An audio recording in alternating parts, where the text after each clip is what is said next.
বুদ্ধির প্রশ্ন। বন্ধু, তুই যে বলিস তুই অনেক বুদ্ধিমান, আজকে তোকে একটা বুদ্ধির প্রশ্ন করব। যদি উত্তর দিতে পারিস তাহলে সত্যি সত্যি মেনে নিব যে তুই অনেক বুদ্ধিমান। ঠিক আছে। বল তো, গরমও নয় ঠান্ডাও নয়, তবু সেটাকে ফু দিয়ে খায়। বল তো জিনিসটা কি? বাদাম। এটা সঠিক হয়েছে, কিন্তু পরের প্রশ্নটা তুই অবশ্যই পারবি না।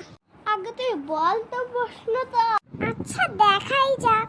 বল তো কোন জিনিস তোর কিন্তু তোর থেকে বেশি অন্য মানুষ ব্যবহার করে? আমি জানি, নাম।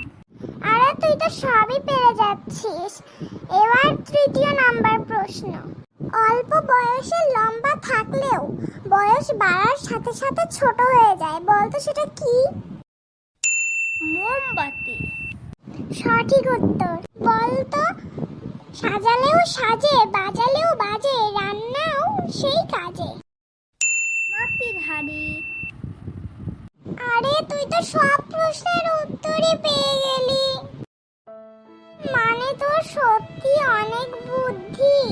আমার তো এত বুদ্ধি নেই। তুই মন খারাপ করিস না বন্ধু। ভিউয়ার্সদের বল ভিডিওটা সাবস্ক্রাইব করে দেয়, তাহলে তোর অনেক বুদ্ধি হবে। হ্যাঁ গাইস, তোমরা তাড়াতাড়ি ভিডিওটাকে সাবস্ক্রাইব করে দাও প্লিজ।